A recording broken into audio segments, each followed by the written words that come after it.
तर मृतक दारू पिऊन होते की नाही याने प्रकरणावर फरक पडणार नाही, पण ही गोष्ट माजी गृहमंत्री राहिलेल्यांना कळणार नाही असं उपाध्ये म्हणाले। त्यांचा अभ्यास 100 कोटींच्या वसुलीचा कायद्याचा नाही असं उपाध्ये म्हणाले।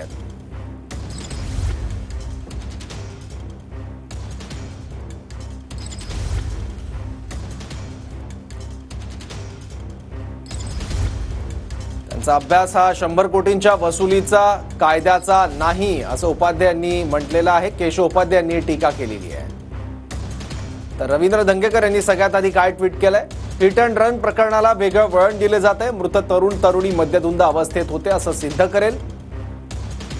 बिल्डर पुत्र पूर्ण शुद्धीत असल्याचं कोर्टात सिद्ध करतील आणि रेड कार्पेट वरून बाहेर काढण्यासाठी प्रयत्न करतील असा आरोप रवींद्र धंगेकर यांनी केला आहे।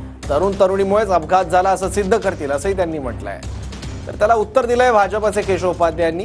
पुणे अपघातातील मृतक बारमधून बाहेर पडले, त्यामुळे ते दारू पिऊन होते हे सर्वांनाच ठाऊक, यात कुठली वेगळी माहिती असं केशव उपाध्ये यांनी म्हटलंय। मृतक दारू पिऊन होते निष्पन्न झाले तरी धडक मागून दिल्यानं मृतक दारू पिऊन होते किंवा नव्हते या प्रकरणात काही फरक पडत नाही। हे माजी गृहमंत्री राहिल्यांना कळणारच नाही, कारण त्यांचा अभ्यास केवळ 100 कोटींच्या वसुलीचा आहे, कायद्याचा नाही असं केशव उपाध्ये यांनी म्हटलं।